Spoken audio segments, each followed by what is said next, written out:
also for Uganda and Tanzania. Tony Kolanda is back. He'll be telling us why. Tony, I was trying to reach you earlier. The Skype network was an issue.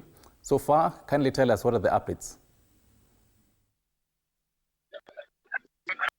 I can hear you loud and clear. We're still live in the capital, Nairobi, and you might be wondering why strange to things of how I'm holding this camera. I'm holding, of course, one of my cameramen through my first laptop.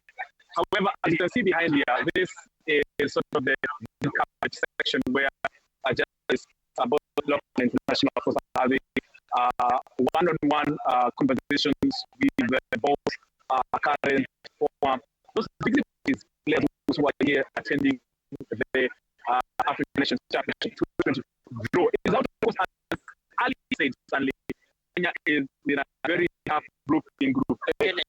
Morocco, Angola, Congo, and Zambia. That is not a joke in that particular group. Now, this event is supposed to be attended by the president of the Confederation of African Football, that is Dr. Patrice Motsepe, but some see the speech by a video conference. We also expect the president of the Republic of Kenya, that is going to be here, but but he didn't turn up or didn't show up.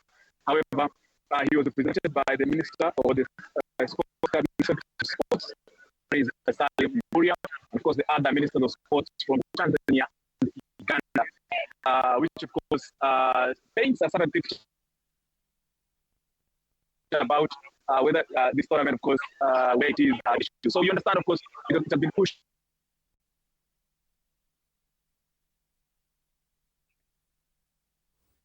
Right, I think it's a cold in KICC that is probably freezing the whole network there, but we'll be getting more details just for you and making sure that you know all the latest details about CHAN, which was supposed to be happening by the start of February all the way to the end of February. But then the latest that we did get by earlier this week is that CHAN decided to push all this particular competition to August because of infrastructure delays both in Kenya, Uganda, as well as Tanzania. And what Tony Kolanda was just highlighting to us, among some of these key details, President William Ruto had been invited to this. He was supposed to show up, but then Kolanda telling us that Cabinet Secretary of Sports, Salim Mvurya, attended. I don't know, Tony, I hope his network is back.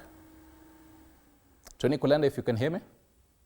Just as I've already clearly said, of course, we've heard that this event will go on, but now Kenya, Tanzania, and Uganda have enough time to finish up their sports infrastructure. You know clearly well, if you live on Thika Road, you've seen a lot of what's happening at the Moi International Sports Center, Kasarani. Now they have enough time to finish up their unfinished work, especially the canopies, the public address system, the changing rooms, all those things. Remember, CAF does not just only look at sports infrastructure. They look at the hotels, they look at hospitals, they look at the airport, they look at the roads, they look at, of course, the accessibility of these particular facilities by all dignitaries, fans, and all that. So that's the reason why CAF had, of course, opted to give all the countries the time that they needed to finish up the last few holes that were pending. So here, of course, as you can see clearly, we have a barrage of journalists from across East Africa and Africa who are here. And we, of course, with this red carpet, doing our due diligence. And remember, of course, in our subsequent bulletins, tomorrow at 11, 1 p.m., 4 p.m., 9 and 7, we shall be able to, of course, give the in-depth interviews as well as stories from what really transpired here at the historic moment whereby Kenya was able to host historically the Africa Nations Championship final draw here in the capital, Nairobi. Remember, of course, I can imagine Group A will be held here in Kenya, and fans, of course, will have an opportunity to watch these matches at some of our two iconic stadiums here in the country. Remember, Nyayo National Stadium still had, of course, about 70% completion.